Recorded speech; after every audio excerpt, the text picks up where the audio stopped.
भयकथा truth dare stare. Third इयरची final exam संपली होती. दिशा आणि तिचा ग्रुप आजच्या नाईट आऊटचं प्लॅनिंग करत होत्या. हॉस्टेलवर परतताना त्यांना कळलं की हॉस्टेल इन्चार्ज वसुधाताईंना अचानक गावी जावं लागलं. आपली चौकीदारीणच नाही आहे हे ऐकल्यावर बाकीचे सगळे प्लॅन रद्द होऊन हॉस्टेलवरच पार्टी करायचा बेत पक्का झाला. रात्री हॉस्टेलच्या टेरेसवर व्हेज, नॉनव्हेज, पिझ्झा, कोल्ड्रिंक यांच्यासोबतच थोडासा वोडका पण मेजवानीत सामील झाला होता.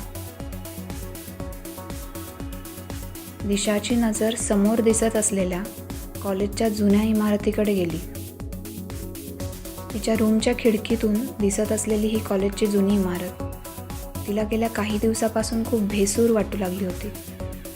आता तिथे वर्ग भरत नव्हते, पण कॉलेजचं वाचनालय, स्टाफ रूम आणि काही प्रयोगशाळा अजूनही तिथेच होत्या. रोज त्यासमोरून जाताना आपल्याला कोणीतरी आत ओढून घेतंय असं तिला वाटायचं. पावलं जड व्हायची, पण तिने हे कोणालाच सांगितलं नव्हतं. आता हॉस्टेलच्या गच्चीवरूनही ती इमारत जास्तच अंधारी आणि भेसूर वाटत होती. आज चांदणं पण पडलं नव्हतं. अमावस्या होती कदाचित. आजूबाजूच्या गप्पांनी दिशा अचानक भानावर आली. गप्पा रंगल्या होत्या. टीचर्स, वर्गातली मुलं सगळ्यांची शाब्दिक हजामत करून झाल्यावर काहीतरी खेळ खेळूया असं ठरलं. मग गाण्याच्या भेंड्या सुरू झाल्या. काही वेळाने तिचं कंटाळवाणं गाणं ऐकून आणि तीच गाणी बोर होऊन सगळ्यांना झोप यायला लागली. पण काहीही झालं तरी आजची रात्र जागवायची होती. मग सगळ्यांची झोप उडवणारा एक गेम खेळायचा ठरला. त्या गेमचं नाव होतं ट्रूथ डेअर स्टेअर. गेम असा होता की सगळ्यांच्या मध्ये कोल्ड्रिंकची एक रिकामी बाटली फिरवायची. बाटली थांबल्यावर तिचं टोक जिच्याकडे असेल तिने ट्रूथ डेअर स्टेअर यापैकी काहीतरी निवडायचं. ट्रूथ निवडलं तर विचारलेल्या कोणत्याही खाजगी प्रश्नाचं खरं उत्तर द्यायचं. डेअर निवडलं असेल तर सांगेल ती टास्क पूर्ण करायची. आता रात्रीचा 1 वाजून गेला होता. गुरख्याची टकटक पण होऊन गेली होती. वोडकाची रिकामी झालेली बाटली सगळ्यांच्या मध्ये फिरायला लागली. बाटली जिच्या दिशेने पॉइंट करेल ती मुलगी ट्रूथ ऑप्शन घेत होती आणि विचारलेल्या प्रश्नाचं खरं उत्तर देत होती. खेळ रंगला. आता मात्र उरल्या होत्या दोघीच, दिशा आणि साक्षी. फिरवलेली बाटली साक्षीच्या कलाने थांबली. दिशाने तिच्याकडे एक विजयी कटाक्ष टाकला आणि तिला विचारलं, ट्रूथ डेअर और स्टेअर. आपल्यालाही काहीतरी खाजगी साधा प्रश्न विचारला जाईल या अपेक्षेनं साक्षीनं ट्रूथ म्हणून विचारलेल्या प्रश्नाचं खरं उत्तर देणं कबूल केलं.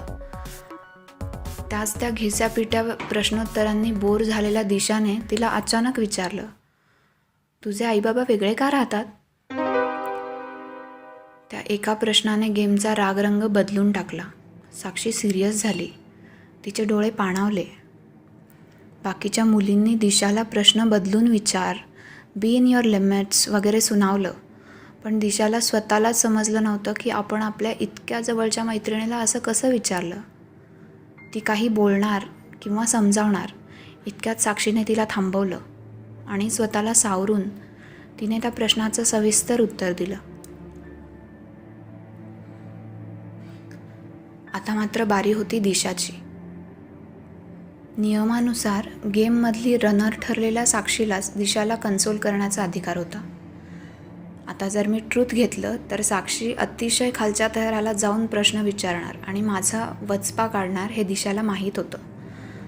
म्हणून तिने डेअर घेतली. पण तिला माहीत नव्हतं की हे सगळं कोणीतरी त्यांच्या नकळत घडवून आणतंय. साक्षी वेगळीच हसली आणि तिने दिशाला टास्क दिली. कॉलेजच्या जुन्या बिल्डिंगमध्ये आत्ता जा आणि 2ऱ्या मजल्यावरच्या कॉरिडॉरमधून कुठल्याही भिंतीवर तुझं नाव लिहून घे. दिशा ते ऐकून सुन्न झाली. भीतीने तिचे हात थंड पडले, पण आता कमबॅक नव्हता. आता दिशाचं मन बायस्ड झालं होतं. एकीकडे तिचं मन त्या इमारतीची भीती वाटायला लागल्यापासून आजपर्यंतच्या सगळ्या घटनांचा संदर्भ लावत होतं. मात्र ती स्वतःला हे पण समजावत होती की हे सगळं तिच्या मनाचे खेळ आहेत. ती हॉस्टेलच्या बाहेर आली. आता रात्रीचे 2 वाजले होते. तिने कंपाऊंड वॉलचा नेहमीचा शॉर्टकट वापरला. रातकिड्यांची किरकिर जास्त स्पष्ट झाली होती. मैत्रिणींचं बोलण्याचा आवाज पण मागे पडत चालला होता. आता ती जुन्या बिल्डिंगच्या एंट्रन्सजवळ आली.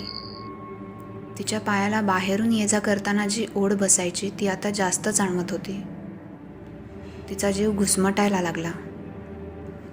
आल्या पावली परत पळून जावं असं तिला वाटलं. पण आता फक्त नाव लिहायचं बाकी होतं. नाव लिहिण्यासाठी एखादी दुर्लक्षित भिंत शोधत ती अजून आत गेली.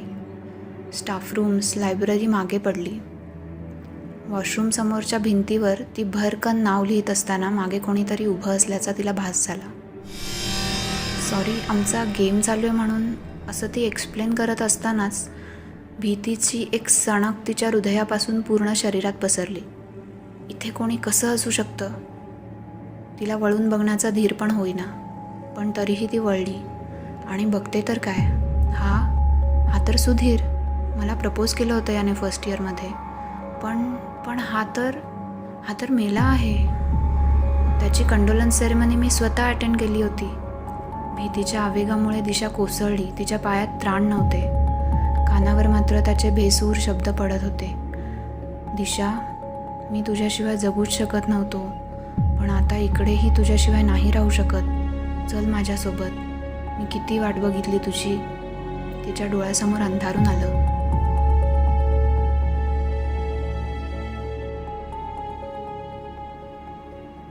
जागी झाली तेव्हा ती हॉस्टेलमध्ये होती. सकाळ झाली होती.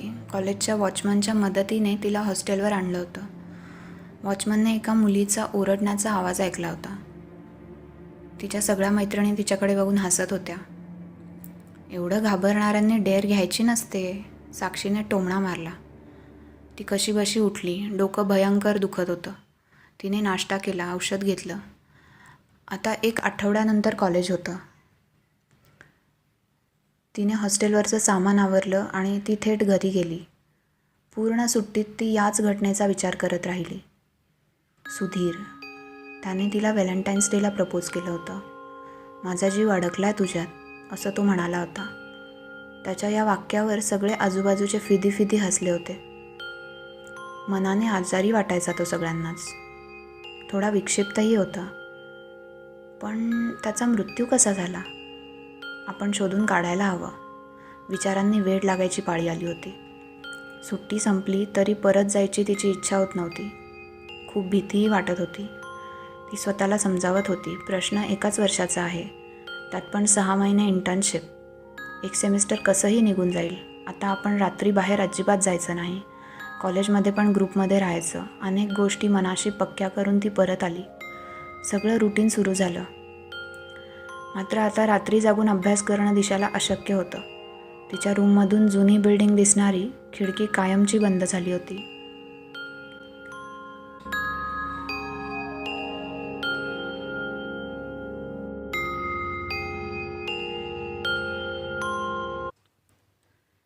दिशाने आता कंपाऊंड वॉलचं शॉर्टकट पण वापरायचं बंद केलं होतं. ती मेन गेटच्या लांबच्या रस्त्याने ये जा करत होती. त्या घटनेला जवळपास 1 महिना लोटला होता. आता तिचे नाईटमेअर्स काही प्रमाणात कमी झाले होते. आपल्याला त्या रात्री भास झाला असावा असं पण तिला वाटायला लागलं होतं. आज दिशाला काही अवघड असाइनमेंट्स पूर्ण करायच्या होत्या. त्याचसाठी रेफरन्स बुक आणायला लायब्ररीत जायचं होतं. दिशाच्या मनात सकाळपासूनच भीतीची पाल चुकचुकत होती. पण ती त्याकडे दुर्लक्ष करत होती. साक्षीसोबत ती जुन्या इमारतीत आली. प्रत्येक पावलागणिक तिला ती रात्र आठवत होती. तिने कितीतरी वेळा उजळणी केलेली रात्र. साक्षीच्या बोलण्याने दिशा भानावर आली. त्या दोघी आता लायब्ररीत पोचल्या होत्या. दिशाने 2 पुस्तक इश्यू केले. तिला एक असह्य कोंडमारा जाणवायला लागला. काहीतरी बंदिस्त असल्यासारखा. स्लीप पॅरालिसिसमध्ये होतं ना तसं. आपल्याला खूप प्रयत्न करूनही हालता येत नाही, बोलता येत नाही. ती साक्षीच्या हाताला धरून भरभर बाहेर पडू लागली. पण साक्षीने तिला थांबवलं आणि हसून म्हणाली, थांब ना, वॉशरूमला जाऊया. तिचं हे हसणं पण वेगळं होतं. तसं ती तेव्हा हसली होती. मला डेअरची टास्क सांगता ना? मी जाते हॉस्टेलवर, तू जा, दिशाने सांगितले. आणि ती जाणार इतक्यात साक्षीने तिचा हात धरला, तिला आठवण करून दिली, मॅडम मी तुमच्यासाठी आले होते लायब्ररीत. आता मात्र दिशाचा नाईलाज झाला. ती जड पावलांनी साक्षीसोबत निघाली. वॉशरूमजवळ आल्यावर साक्षी आत गेली. दिशा तिची बॅग घेऊन बाहेरच थांबली. तिची घुसमट वाढत होती. एक दुःखद भावना, अतृप्त इच्छा जाणवत होती तिला, पण ती तिला शब्दात व्यक्त करता येईना. एक एक क्षण एक एक तासा एवढा मोठा वाटत होता. ती बळ एकवटून वाट पाहू लागली. तिने अर्धवट लिहिलेलं नाव समोरच्या भिंतीवर तसंच होतं.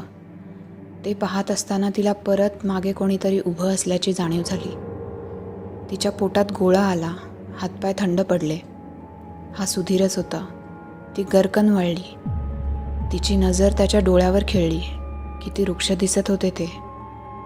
काहीतरी भयानक यातना पार करून आलेले डोळे, कितीतरी प्रतीक्षा आणि आसवांचे व्रण. ती किंचाळली. भीतीच्या आवेगाने तिला पाय हलवता येईना. कसं बसं बळ एकवटून ती किंचाळली, तू का त्रास देतोयस मला? तुझं माझ्यावर प्रेम होतं, यात माझा काय दोष? ती अजून काही बोलणार इतक्यात त्याचा समुद्रासारखा गंभीर स्वर तिच्या कानावर पडला. मी तुला त्रास देतोय? माझा जीव अडकला तुझ्यात. माझी वस्तू आहे ना तुझ्याकडे. पुढचं काहीही न ऐकता रडत ओरडत दिशा हॉस्टेलच्या दिशेने पळत सुटली. थोड्या वेळाने तिला साक्षीने जागं केलं. ती तापाने फणफणली होती. डोकं प्रचंड दुखत होतं. तिने आधी औषध घेतलं. साक्षीने तिला कॉफी दिली. दिशा एखाद्या पुतळ्याप्रमाणे बसली होती. दिशा किंचाळत रडत हॉस्टेलवर आली हे तिला बाकीच्या मुलींनी सांगितलं होतं. वॉशरूमच्या बाहेर स्वतःची आणि दिशाची सॅक पडलेली बघितल्यापासून ते तिला सुखरूप बघेपर्यंत तिच्या मनात नको नको ते विचार येऊन गेले होते. अवघ्या 10 मिनिटात असं काय झालं असावं याचा साक्षी विचार करत होती. साक्षीने विचारलं, काय झालं सांगशील? दिशाच्या डोळ्याच्या कडा पाणावल्या.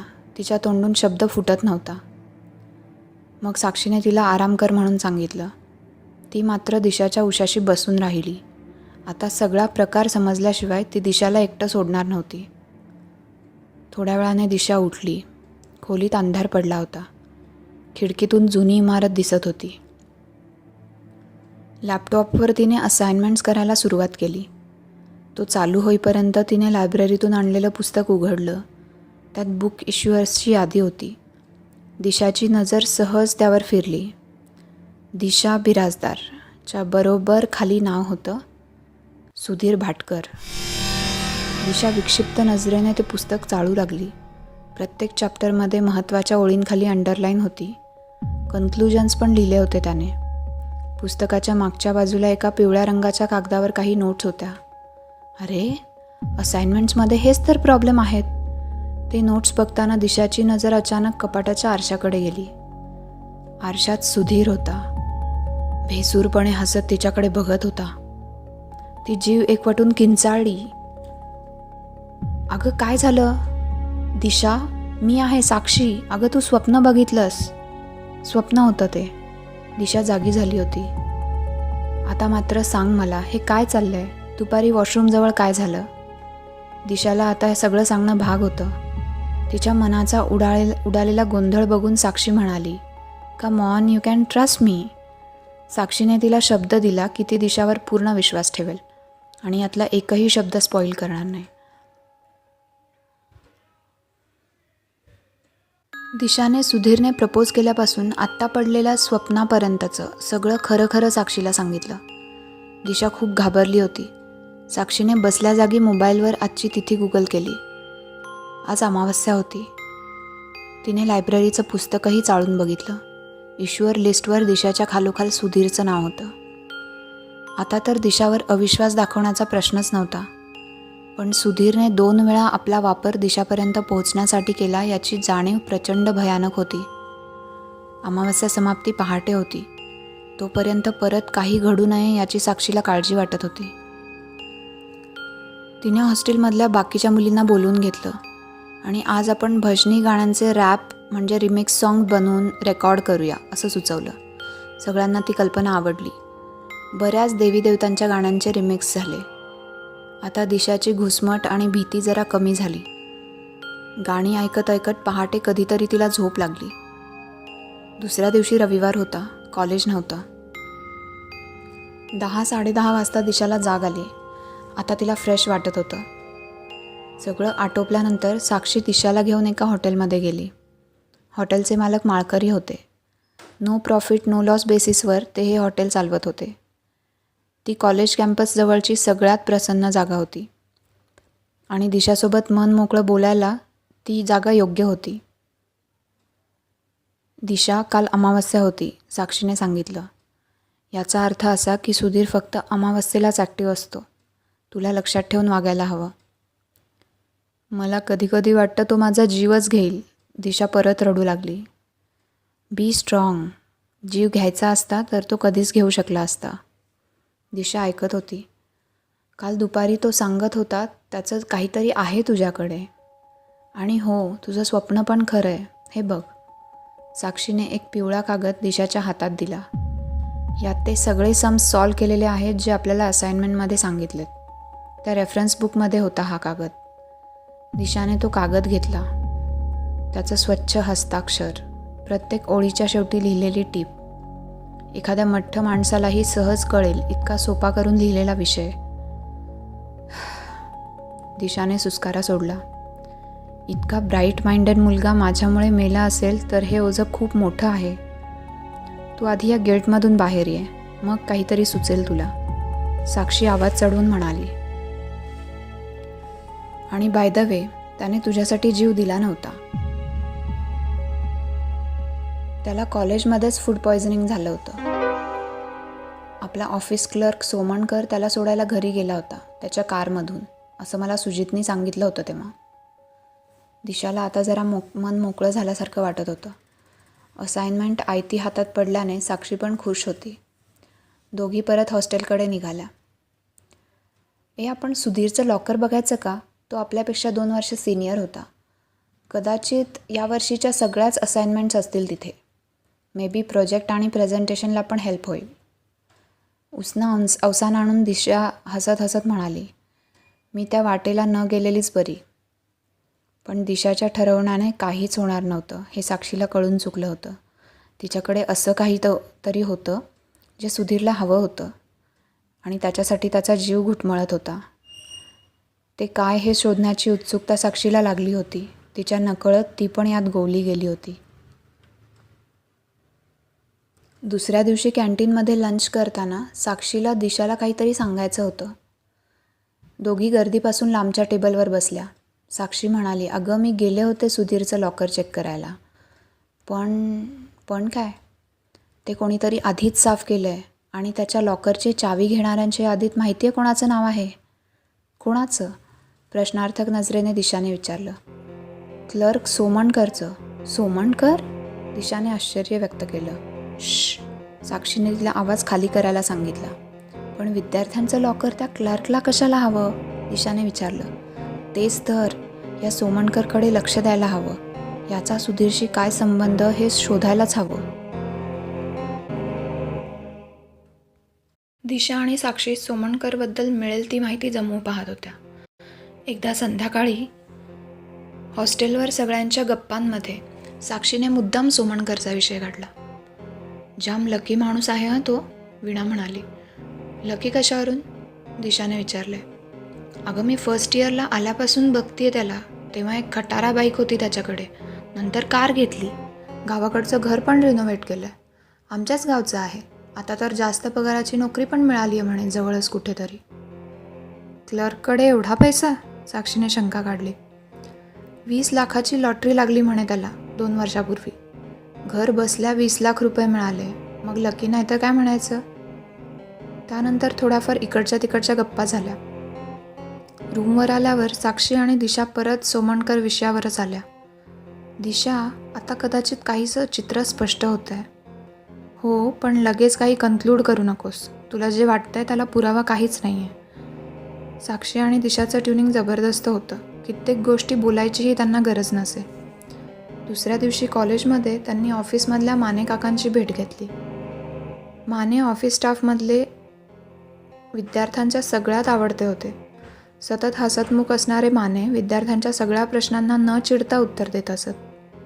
त्यांच्याकडून सोमणकरबद्दल बरीचशी माहिती समोर आली. माने काका सांगत होते, अजब माणूस आहे सोमणकर.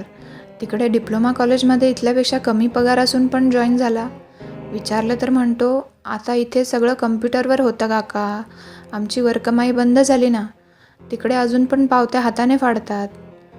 म्हणजे तुम्हा मुलांच्या डोनेशनचे पैसे लंपास करायचा हा. पण काका मग प्रिन्सिपल सरांकडे तक्रार करायची ना. दिशा म्हणाली, तिथे बोलायचं तर पुरावा लागतो बाळा, नुसत्या तक्रारीने काही होत नाही. शिवाय सोमणकरचे राजकीय वर्तुळात संबंध आहेत, त्याच्या नादी कोण लागणार. साक्षी आणि दिशालाही ते पटलं. पुराव्याशिवाय ही एक नुसतीच थिअरी होती. पण आता गुंता अजून थोडा सुटला होता. रूमवर गेल्यावर साक्षीने सगळ्या घटना सूत्रबद्धपणे मांडण्याचा प्रयत्न केला. हे बघ, ती म्हणाली, सोमणकर विद्यार्थ्यांच्या डोनेशनचे पैसे लंपास करायचा. त्याच्या या कृत्याचा पुरावा सुधीरच्या हाती लागला आणि सुधीरचा त्याने विष देऊन खून केला. आपल्या राजकीय वर्तुळातले संबंध वापरून त्याने हे प्रकरण दाबून टाकलं. आता त्याची तुझ्याकडे जी वस्तू आहे ती कदाचित सोमणकरच्या कुकर्माचा पुरावा असेल. परफेक्ट. आणि आपल्याला या अमावस्येच्या आधी ते शोधून काढायचे, कसंही करून. दिशाला साक्षीचं कौतुक वाटत होतं. मग सुरुवात करूया तुझ्या याच रूमपासून. साक्षी आणि दिशाने तिची संपूर्ण रूम आणि कपाट धुंडाळून काढलं, पण अशी कोणतीही स्ट्रेंज गोष्ट सापडली नाही. तू लॉकर बघितलंस का तुझं? साक्षीने दिशाला विचारलं. दिशा म्हणाली, अगं हॉस्टेलवर एक प्रायव्हेट रूम आणि कपाट असताना मी लॉकर काय ठेवायला वापरू? 1-2दा तर मी किल्ली पण लॉकरलाच विसरून आले होते फर्स्ट इयरमध्ये असताना. आणि काही क्षणात दोघींना पण अचानक क्लिक झालं की तेव्हाच सुधीरने काहीतरी त्या लॉकरमध्ये ठेवलं असेल. दोघेही कॉलेजच्या लॉकर रूमकडे पळत सुटल्या. दिशाने पटकन लॉकर उघडलं. त्यात काही कागदपत्र होती. दिशा निशब्द होऊन ती कागदपत्र चाळत होती. काय आहे? साक्षीने उतावीळपणे विचारलं. सोमणकरच्या 20 लाखाच्या लॉटरीच्या पावत्या, असं म्हणून दिशाने ते कागद साक्षीच्या हातात दिले. प्रत्येक पावतीवर विद्यार्थ्याचं नाव, डोनेशन अमाऊंट लिहिलं होतं. खाली सोमणकरचीच सही होती.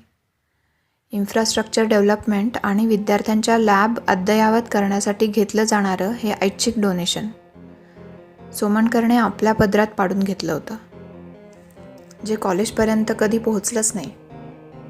त्या पावत्यांसोबत सुधीरने प्रिन्सिपल सरांच्या नावाने लिहिलेलं एक पत्र पण होतं. त्यात सुधीरने सोमणकरच्या सगळ्या पापांचा पाढा वाचला होता. शेवटचा मजकूर वाचून मात्र दोघींना पण गलबलून आलं. सुधीरने लिहिलं होतं, हे पत्र तुमच्या हातात पडेल तेव्हा मी नसेन कदाचित, कारण या पुराव्यांसाठी सोमणकर माझ्या मागावर आहे आणि माझा जीव घ्यायलाही तो पुढे मागे बघणार नाही. ते कागदपत्र व्यवस्थित फाईल करून दोघी पण रूमवर घेऊन आल्या. आता पुढे काय करायचं याचा विचार दोघी करत होत्या. साक्षी प्रत्येक डॉक्युमेंट मोबाईलने व्यवस्थित स्कॅन करून ड्राईव्हवर अपलोड करत होती. थोड्या वेळाने ती दिशाकडे बघून म्हणाली, सांग, पुढचा प्लॅन काय असावा? आपण काय केल्यावर सोमणकरला जास्तीत जास्त शिक्षा मिळेल? मी पण तोच विचार करते की आपण पोलिसात जायचं की प्रिन्सिपलकडे. तुला काय वाटतं? दिशाने विचारलं. मला वाटतं आपण अमावस्येची वाट बघायला हवी. त्या दिवशी आपल्याला जे काही सुचेल ती सुधीरचीच इच्छा असेल. साक्षीचं हे म्हणणं दिशालाही पटलं. अमावस्येला अजून एकच दिवस बाकी होता. दुसऱ्या दिवशी माने काकांकडून साक्षी सोमणकरचा मोबाईल नंबर घेऊन आली. तो नंबर दोघींनी आपापल्या मोबाईलमध्ये सेव्ह केला. रात्री हलकंच जेवण केलं. उद्या काय होणार याचा विचार करत असताना त्यांना झोप लागली. अमावस्येचा दिवस उजाडला. दोघींनी आधी प्रिन्सिपल सरांची भेट घेऊन पुराव्याची हार्ड कॉपी त्यांना द्यायचं ठरवलं. प्रिन्सिपल सरांची केबिन जुन्या बिल्डिंगमध्ये होती. दोघी बिल्डिंगमध्ये आल्या. दिशाला सुधीरच्या अस्तित्वाची तीव्र जाणीव होऊ लागली. पण आज तिला भीती वाटत नव्हती. आज एक पर्व संपणार होतं. कसं ते तिला माहीत नव्हतं. पण आज नंतर सुधीरच्या अस्तित्वाशी तिचा कधीही संबंध येणार नव्हता असं तिला जाणवत होतं. ती व्यथित झाली होती. पण हे भावनिक हिंदोळे सुधीरचे होते. दोघींनी अपॉइंटमेंट रजिस्टरमध्ये एंट्री केली. काही अपॉइंटमेंट्सनंतर सरांनी दोघींना केबिनमध्ये बोलावलं. साक्षीने बोलायला सुरुवात केली. तिने सोमणकरबद्दल असलेली सगळी माहिती सरांना सांगितली. डोनेशनच्या पावत्या आणि सुधीरचं पत्र दिशाने सरांच्या समोर ठेवलं. सगळी कागदपत्र सरांनी नजरेखालून घातली. मग त्या दोघींकडे बघून सर म्हणाले, सोमणकरबद्दल बऱ्याचदा तक्रार आली होती खरी. तुम्ही पुरावे सादर करून खरंच कमाल केलीत. पण आता तो इथे काम करत नाही, त्यामुळे मी त्याच्याविरुद्ध काहीच ॲक्शन घेऊ शकत नाही. ठीक आहे, मग आम्ही हे सगळे पुरावे मीडियामध्ये देतो. हे ठेवा तुम्ही, सॉफ्ट कॉपी आहे आमच्याकडे. असं म्हणून दिशाचा हात धरून साक्षी बाहेर जायला निघाली. थांबा, सर म्हणाले. मी काय करावं अशी तुमची इच्छा आहे? सर, निदान सोमणकरला इथे बोलून जाब तरी विचारा.